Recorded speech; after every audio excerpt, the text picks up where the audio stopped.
2025년 대한민국의 점심시간 풍경이 소리 없이, 그러나 아주 처절하게 바뀌고 있습니다. 서울 여의도와 강남의 오피스 타운, 전고가 되면 쏟아져 나오는 직장인들의 표정에는 미묘한 긴장감이 서려 있습니다. 불과 1, 2년 전만 해도 동료들과 담소를 나누며 향하던 단골 식당 앞에서 그들은 이제 발걸음을 멈칫합니다. 김치찌개 한 그릇에 힘 2,000원, 냉면 한 그릇에 16,000원이라는 가격표는 더 이상 충격이 아닌 일상이 되어버렸기 때문입니다. 누군가는 조용히 편의점 도시락 코너로 향하고 누군가는 탕비실에서 싸온 도시락을 엽니다. 이것은 단순한 식사 메뉴의 선택 문제가 아닙니다. 우리 삶의 가장 기본적인 영역에서부터 균열이 시작되었다는 명백한 신호입니다. 우리는 매일 아침 전쟁 같은 출근길을 뚫고 밤늦도록 야근을 불사하며 그 어느 때보다 치열하게 일하고 있습니다. 통장에 찍히는 월급의 숫자는 분명 작년보다 조금 올랐거나 적어도 줄어들지는 않았습니다. 그런데 이상합니다. 삶의 질은 후퇴하고 있습니다. 마트에서 장바구니에 담는 물건의 개수는 줄었는데 영수증의 총액은 30% 이상 뛰었습니다. 경제학에서는 이 기이한 현상을 실질 소득의 감소라고 정의합니다. 인플레이션이라는 보이지 않는 도둑이 당신이 잠든 사이 당신의 구매력을 갉아먹고 있는 것입니다. 열심히 일하면 내일은 더 나아질 것이라는 자본주의에 오랜 약속이 깨지고 숫자는 커졌지만 삶은 가난해지는 화폐 환상의 붕괴. 이것은 일시적인 현상이 아니라 어쩌면 긴 침체의 서막일지도 모릅니다. 우리는 흔히 뉴스에서 물가 상승률이 둔화되었다 라는 헤드라인을 접하며 안도의 한숨을 내쉬곤 합니다. 하지만 이것은 경제학이 만들어낸 가장 교묘한 착시 중 하나입니다. 상승률이 둔화되었다는 것은 작년보다 오르는 속도가 조금 느려졌을 뿐 가격 자체가 떨어졌다는 의미는 결코 아니기 때문입니다. 경제학 용어로 물가의 하방 경직성이라 불리는 이 현상은 한번 올라간 가격표는 특별한 외부 충격이 없는 한 절대 뒷걸음질 치지 않는다는 잔혹한 속성을 설명합니다. 통계청이 발표하는 소비자 물가지수는 3%대 안팎이지만 소비자들이 마트에서 실제로 느끼는 장바구니, 물가는 이미 두 자릿수 상승률을 기록한 지 오래입니다. 기업들은 가격 저항을 피하기 위해 슈링크플레이션과 스킨플레이션이라는 우회로를 택했습니다. 과자의 양을 줄이고 핫도그의 소시지 함량을 낮추는 식으로 화폐 가치 하락을 은폐합니다. 우리는 같은 돈을 내고 더 적은 양, 더 낮은 품질을 구매하고 있는 셈입니다. 이에 사람들은 본능적으로 지갑을 닫고 무지출 챌린지에 나섰습니다. 물가는 오르는데 경기는 가라앉는 스태그플레이션의 공포.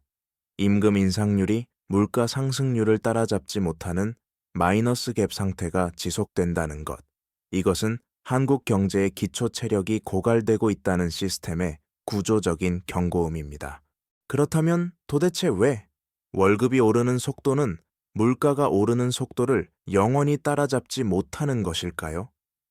이 잔혹한 술래잡기의 비밀을 풀기 위해서는 자본주의 경제 시스템의 작동 원리, 그 중에서도 화폐의 이동 경로를 추적해야 합니다.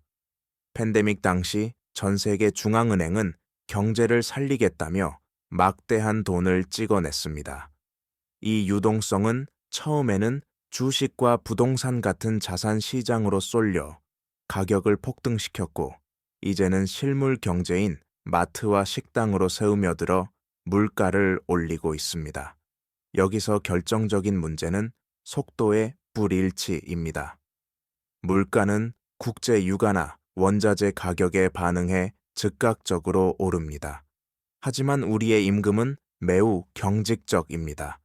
연봉 협상은 1년에 단 한 번, 그것도 이미 지나가 버린 과거의 성과를 바탕으로 이루어집니다. 이 구조적인 시차 때문에 급여 생활자는 언제나 인플레이션이라는 괴물의 뒷공무니만 쫓게 됩니다. 더욱 뼈아픈 진실은 캉티용 효과입니다. 중앙은행이 돈을 풀었을 때 그 돈은 사회 구성원에게 공평하게 도착하지 않습니다. 정부나 대기업 등 돈이 나오는 수도꼭지 근처에 있는 자들은 물가가 오르기 전에 돈을 선점해 부를 축적하지만 월급쟁이와 서민들은 이미 물가가 천정부지로 솟은 뒤에야 가치가 떨어진 돈을 손에 쥐게 됩니다. 인플레이션은 공평한 재앙이 아닙니다. 근로자에게서 자산가로 부를 강제로 이전시키는 보이지 않는 시스템적 약탈인 셈입니다. 시선을 잠시 밖으로 돌려보겠습니다. 인플레이션이 통제 불능 상태에 빠졌을 때 국가와 개인의 삶이 어디까지 추락할 수 있는지를 보여주는 잔혹한 사례들이 존재하기 때문입니다. 아르헨티나는 연 200%가 넘는 살인적인 물가 상승률에 신음하고 있습니다. 식당에서는 메뉴판 가격을 칠판에 적습니다. 점심 가격과 저녁 가격이 다르기 때문입니다. 월급을 받은 직장인들은 그 돈이 녹아내리기 전에 달러로 바꾸거나 생필품을 사재기합니다. 자국 화폐에 대한 신뢰가 완전히 붕괴된 것입니다. 튀르키예 역시 마찬가지입니다. 이스탄불의 서민들은 정부가 공급하는 싼 빵을 사기 위해 새벽부터 줄을 섭니다. 불과 몇 년 전만 해도 중산층으로 살아가던 교사, 공무원들이 이제는 빈곤층으로 전락해 하루의 식사를 걱정합니다. 여기서 주목할 점은 중산층의 소멸입니다. 부자들은 달러나 금 같은 자산으로 인플레이션을 방어하지만 월급에 의존하는 중산층은 그 충격을 온몸으로 받아내야 합니다. 한국 경제는 이들보다 튼튼하다고 자부할 수 있을까요? 원자재의 90%를 수입에 의존하는 구조, 기축통화국이 아니라는 태생적 한계는 우리 역시 환율과 유가의 파도 앞에서 언제든 생계비 위기에 내몰릴 수 있다는 것을 의미합니다. 설마 하는 방심이 위기의 문을 열어준다는 역사의 교훈을 잊지 말아야 합니다. 우리의 장바구니 물가가 보내는 신호는 이미 충분히 위태롭습니다. 이제 시선을 우리 내부 대한민국의 현실로 돌려봅시다. 남의 나라 이야기로 치부하기엔 한국 경제가 마주한 현실은 이미 퍼펙트 스톰의 한가운데 진입해 있습니다. 가장 약한 고리는 바로 천정 900조 원에 육박하는 가계 부채입니다. 과거 초저금리 시대에 영끌로 쌓아 올린 이 거대한 모래성은 금리 인상이라는 파도 앞에서 위태롭게 흔들리고 있습니다. 주택담보대출 금리가 오르면서 매달 갚아야 할 원리금은 눈덩이처럼 불어났습니다. 처분 가능 소득, 즉 세금과 이자를 내고 난 뒤 실제로 쓸 수 있는 돈이 급격히 쪼그라들고 있습니다. 지갑이 얇아진 사람들은 생존을 위해 지출을 통제합니다. 이는 곧바로 소비 절벽으로 이어집니다. 이 충격을 가장 먼저 맞닥뜨린 이들은 자영업자들입니다. 서울 주요 상권에도 빈 점포가 늘어나고 폐업 비용조차 없어 울며 겨자 먹기로 문만 열어두는 유령 영업이 속출하고 있습니다. 기업들 상황 또한 살얼음판입니다. 고환율과 원자재가 상승으로 팔수록 손해인 상황이 벌어지고 영업이익으로 이자도 못 갚는 좀비 기업 비율이 역대 최고 수준입니다. 수출 부진과 내수 침체가 동시에 덮치는 전형적인 복합 위기. 지금 한국 경제는 엔진이 식어가는 구조적인 장기 침체의 늪으로 서서히 발을 들이고 있습니다. 이것은 지나가는 소나기가 아니라 다가올 긴 겨울의 입구입니다. 이 절체절명의 위기 앞에서 경제의 운전대를 잡고 있는 정부와 한국은행의 고심은 깊어만 갑니다. 지금 한국 경제의 컨트롤 타워는 그야말로 진퇴양난, 이러지도 저러지도 못하는 외통수에 걸려 있습니다. 경제학 교과서대로라면 물가가 뛸 때는 과감하게 금리를 올려야 합니다. 하지만 한국은행은 멈칫거릴 수밖에 없습니다. 미국을 따라 금리를 올리자니 1900조 원의 가계부채라는 뇌관이 터져 부동산과 금융 시스템이 붕괴할 것이 뻔하고, 그렇다고 금리를 묶어두자니 한미 금리 격차로 인한 자본 유출과 환율 폭등이 두렵기 때문입니다. 물가 안정과 금융 안정이라는 두 말이 토끼가 서로 반대 방향으로 뛰고 있는 셈입니다. 정부의 재정 정책 역시 손발이 묶였습니다. 경기 침체로 법인세와 양도세가 거치지 않아 역대급 세수 펑크가 발생했기 때문입니다. 쓸 돈은 많은데 곳간이 비어 경기 부양을 할 수 없는 상황에서 정부가 할 수 있는 건 라면값 인상을 자제해 달라며 기업을 압박하는 미봉책뿐입니다. 고금리, 고물가, 고환율이라는 삼고의 파도 위에서 국가의 보호막은 거쳤고 개인은 각자 도생의 냉혹한 광야로 내몰리고 있습니다.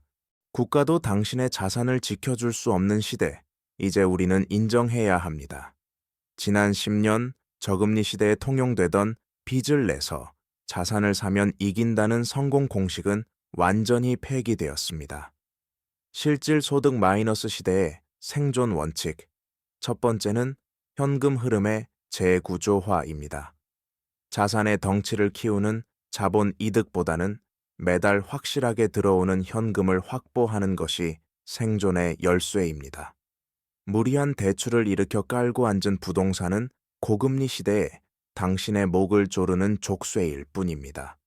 당장 가계부를 점검해 감당할 수 없는 악성 부채를 줄이는 디레버리징이야말로 가장 확실한 수익률을 보장하는 투자입니다. 두 번째 전략은 공부하는 기다림입니다. 위기는 준비된 자에게는 기회입니다. 과거 IMF나 금융위기 직후부의 사다리에 올라탄 사람들은 현금을 쥐고 시장을 관망하던 이들이었습니다. 지금은 섣불리 바닥을 예단하고 매수에 나설 때가 아니라 금리가 꺾이고 거품이 꺼질 때 우량 자산을 줍기 위해 총알을 비축하고 경제 흐름을 공부해야 할 시기입니다. 우리는 지금 실질 소득 마이너스라는 어둡고 차가운 터널을 지나고 있습니다. 장바구니는 가벼워지고 미래의 꿈보다 오늘의 생존이 더 급한 현실은 분명 고통스럽습니다. 하지만 경제 역사의 영원한 상승도 영원한 하락도 없다는 사실을 기억하십시오. 1997년 국가 부도의 날에도 2008년 금융위기 때도 대한민국은 휘청거렸을지언정 무너지지 않았습니다. 지금 느끼는 막막함과 불안은 단순한 공포가 아닙니다. 변화하는 세상에 적응하라는 과거의 낡은 방식을 버리라는 시대의 신호입니다. 화폐 가치가 요동칠수록 우리는 본질을 봐야 합니다. 통장 잔고는 일시적으로 줄었을지 몰라도 가족과의 따뜻한 저녁 한 끼, 누구도 뺏을 수 없는 당신의 경험과 지식은 인플레이션이 훼손할 수 없습니다. 경제의 겨울은 혹독하지만 뿌리를 내리고 버티는 자에게 봄은 반드시 옵니다. 지금 필요한 건 막연한 낙관도 비관도 아닌 냉철하게 흐름을 읽고 삶을 지켜내는 버팀의 미학기입니다. 위기를 견뎌낸 당신의 내공은 영원한 자산으로 남을 것입니다. 실질 소득 마이너스가 우리 삶을 가장 고통스럽게 조여오는 현장은 바로 주거비입니다. 한국 가계 자산의 70%가 쏠린 부동산 시장에서 한국 고유의 제도인 전세의 종말이 가속화되고 있습니다. 고금리 기조로 전세 대출 이자가 월세보다 비싸지고 전세 사기 공포까지 겹치며 시장은 급격히 월세 중심으로 재편되었습니다. 이것은 주거비가 매달 소멸하는 비용이 되었다는 뜻입니다. 월급 300만 원 직장인이 월세로 80만 원을 내야 한다면 소득의 30%가 숨만 쉬어도 사라지는 주거 빈곤 상태에 빠집니다. 내 집 마련을 위한 저축 여력은 원천 봉쇄됩니다. 설상가상으로 관리비 인플레이션까지 덮쳤습니다. 인건비와 공공요금 상승으로 관리비 고지서가 무거워지면서 월세 내고 관리비 내면 남는 게 없다는 한숨이 터져 나옵니다.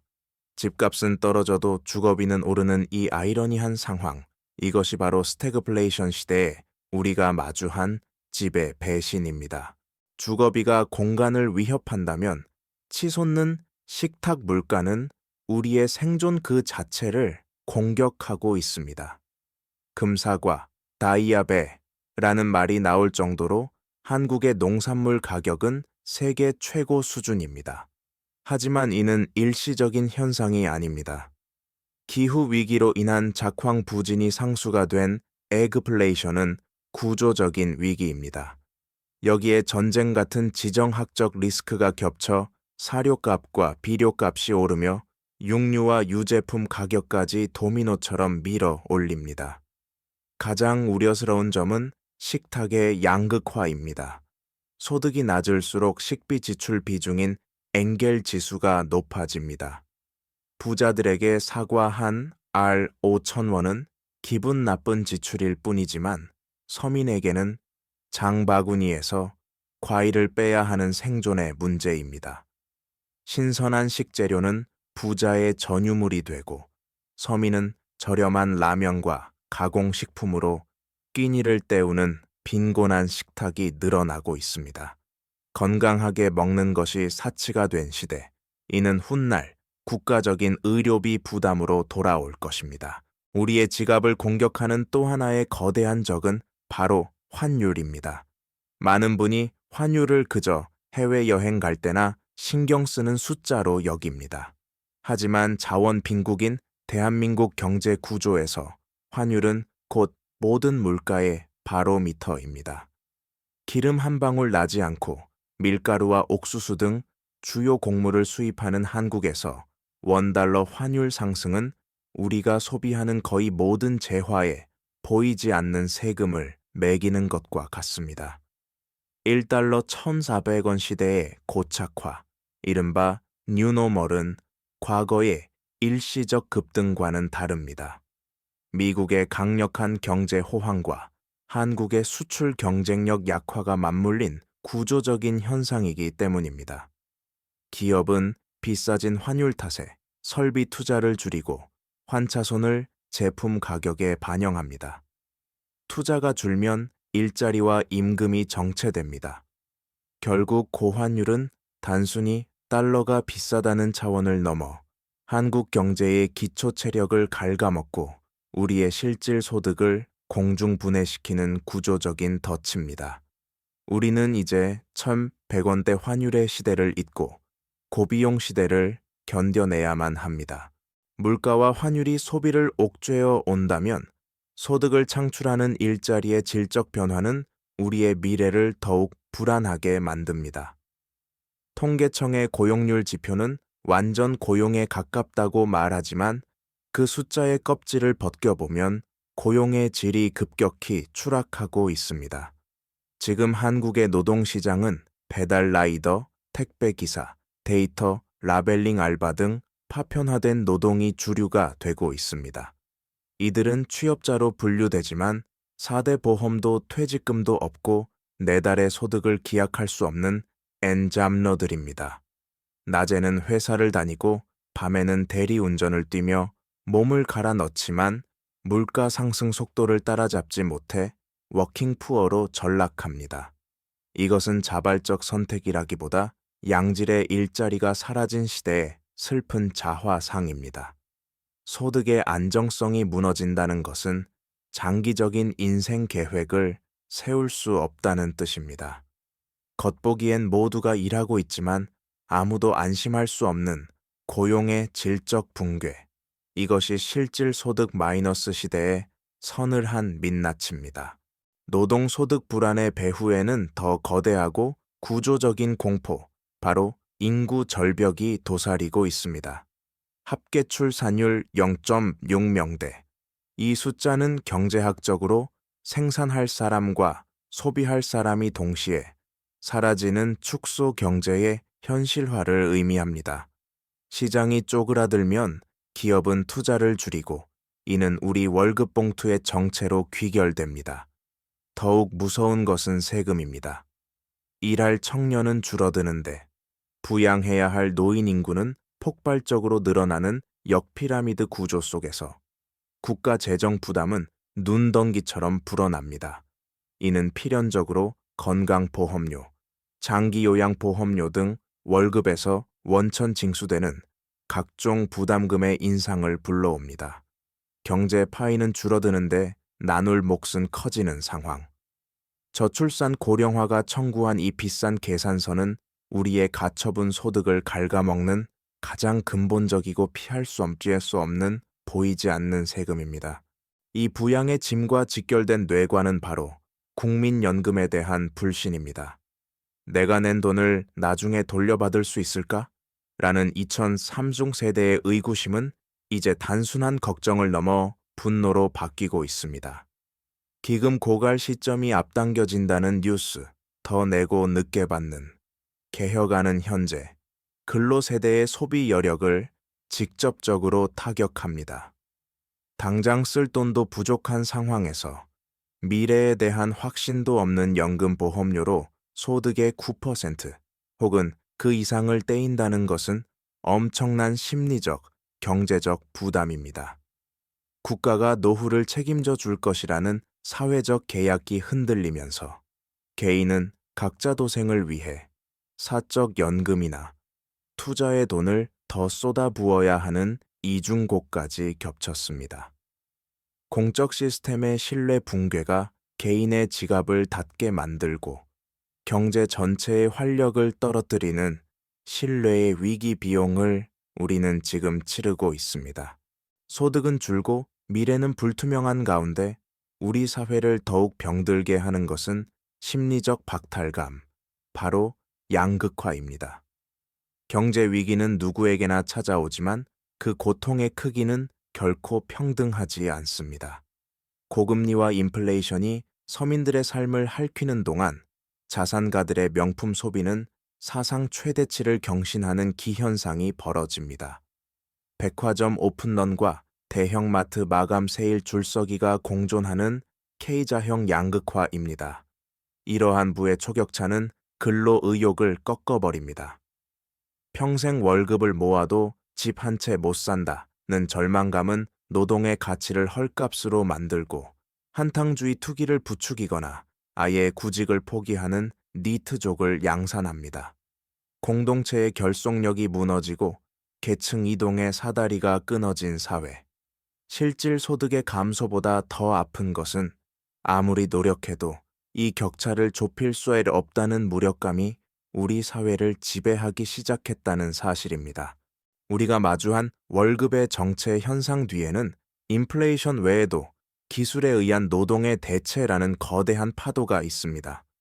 과거에는 인건비가 오르면 공장을 해외로 옮겼지만 지금은 키오스크와 서빙 로봇, AI를 도입하는 테크쇼 어링이 대세입니다. 식당의 태블릿 주문기, 은행의 AI 상담원은 기업 입장에서 파업도 불평도 없는 완벽한 직원입니다.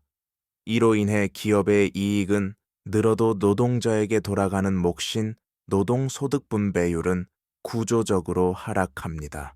물가는 오르는데 내 월급만 제자리인 이유는 냉정하게 말해 당신을 대체할 기술이 너무 싸고 효율적이기 때문입니다.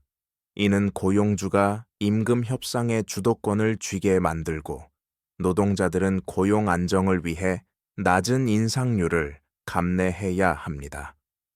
기술 발전이 생산성은 높였지만 그 과실이 가계로 흐르지 않는 임금 없는 노동의 시대가 우리 코앞에 닥쳤습니다. 경제적 압박은 우리의 지갑뿐만 아니라 뇌까지 잠식합니다. 행동경제학에서는 이를 결핍의 심리학이라 부릅니다.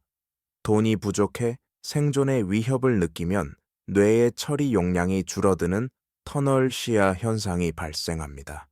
당장 이번 달 카드값과 월세 걱정에 뇌의 에너지를 쏟아부으면서 정작 중요한 장기적 판단을 내릴 지능이 일시적으로 하락하는 것입니다.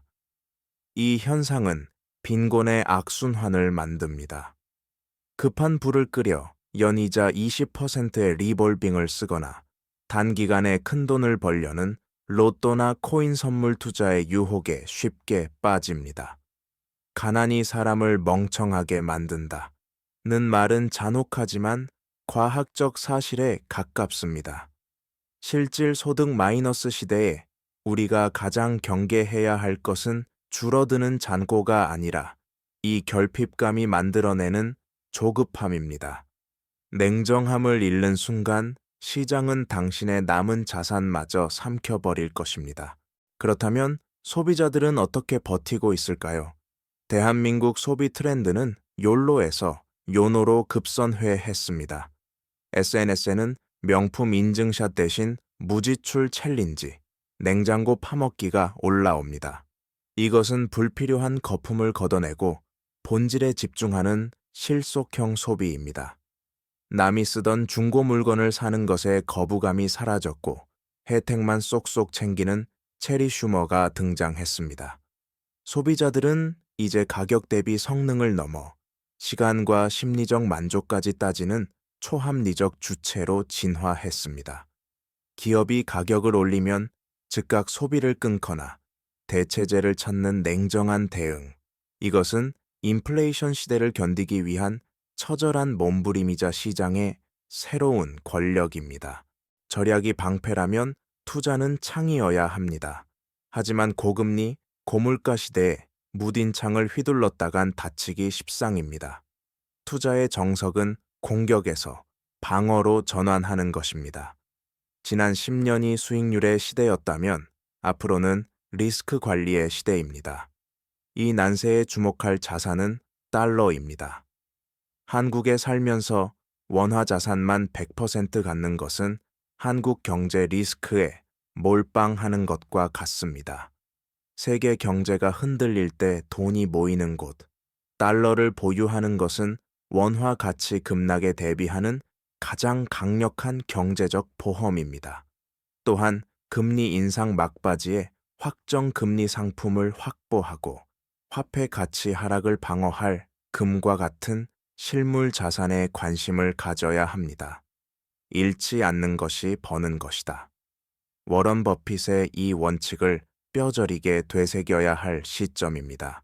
자산을 방어하는 것과 더불어 금융 문맹에서 탈출해야 합니다. 앨런 그린스펀은 금융 문맹은 생존을 불가능하게 만든다고 경고했습니다. 우리 고통의 상당 부분은 자본주의 룰이 바뀌었는데도 과거 지식으로 세상을 보기 때문입니다. 학교는 국영수만 가르치지 돈의 탄생 원리나 인플레이션이 내부를 어떻게 앗아가는지는 가르쳐주지 않습니다. 부자들은 자녀에게 돈을 지키는 시스템을 가르치지만 평범한 가정은 노동만 가르칩니다. 이제 노동자를 넘어 자본의 논리를 아는 투자자가 되어야 합니다. 내가 샀을 때 돈을 벌어다주는 자산과 돈을 빼가는 부채를 명확히 구분하고 그것이 경제 흐름을 읽는 매크로 감각을 키워야 합니다. 이는 투기꾼이 되라는 말이 아니라 내 피 같은 돈의 흐름을 주도하는 경제적 주권을 회복하라는 뜻입니다. 이제 인정해야 합니다. 대한민국 경제의 고도성장 파티는 끝났습니다. 1%대 성장률은 일시적 부진이 아닌 선진국 반열에 오른 국가가 겪는 필연적 노화이자 뉴노멀입니다. 내년엔 월급이 대폭 오르고 집값이 폭등할 거라는 기대는 버려야 합니다. 파이가 커지지 않는 시대의 생존 전략은 확장이 아닌 수성과 효율입니다. 은퇴는 빠르고 수명은 긴 유병장수 시대. 대박을 노리는 공격적 투자보다 작더라도 끊기지 않는 현금 흐름을 만드는 것이 100배 낫습니다. 고도 성장의 향수에 젖어 현실을 부정하는 순간 당신의 가게는 저성장의 늪에 가장 먼저 가라앉게 될 것입니다. 위기의 시대, 나심 탈레브의 안티프레질 개념이 필요합니다.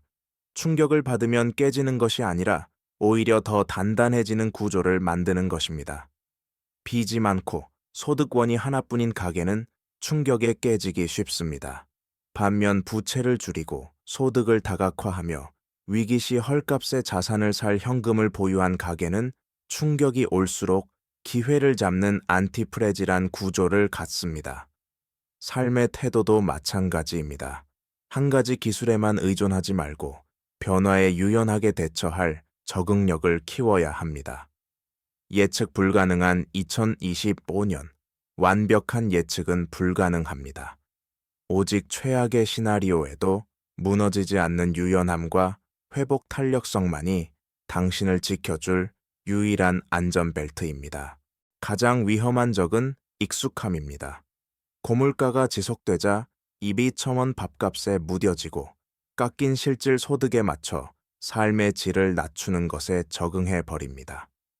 다들 힘드니까 라는 체념은 가난이 일상을 잠식하도록 허락하는 것입니다. 이것이 장기 침체의 진짜 공포, 조용한 추락기입니다. 정신 차려야 합니다. 지금의 고통을 당연한 상수로 받아들이지 마십시오. 불필요한 구독을 해지하고 숨은 돈을 찾고 부업을 해서라도 구매력을 회복할 구체적인 행동이 필요합니다. 거창한 부자가 되기 위함이 아니라 나의 경제적 존엄을 지키기 위해서입니다. 시스템이 당신의 가난을 방조할 때 스스로 저항하지 않으면 결코 이 끓는 물 밖으로 나갈 수 없습니다. 결론입니다. 난세에 영웅 난다는 말처럼 혼랑이는 준비된 자에게 기회입니다. IMF와 금융위기 때 부를 쌓은 사람들은 대중이 공포에 떨 때 용기를 낸 소수였습니다. 그 용기의 원천은 도박 심리가 아닌 시장 사이클을 읽는 지식과 기회를 잡을 현금이었습니다. 지금 당장 재무상태표를 고치십시오. 첫째, 감당 못할 빚을 갚는 부채 다이어트. 둘째, 바닥을 잡을 현금 확보. 셋째, 인플레이션을 이길 몸값 상승. 넷째, 감정을 배제한 냉철한 공부. 비관론자는 명성을 얻지만 낙관론자는 부를 얻습니다. 여기서 낙관은 막연한 희망이 아니라 나는 어떤 상황에서도 살아남을 수 있다는 근거 있는 자신감입니다. 다큐멘터리를 마치는 지금 창밖의 도시는 여전히 분주합니다. 2025년 한국 경제, 분명 쉽지 않은 겨울입니다. 물가는 잡히지 않고 월급은 제자리이며 뉴스는 우울합니다. 하지만 경제는 파동입니다. 밤이 깊을수록 새벽이 가깝듯 지금의 고통은 도약을 위한 응축의 시간일지 모릅니다. 중요한 건 새벽이 왔을 때 당신의 위치입니다. 깨어 준비한 자만이 다가올 풍요를 누립니다.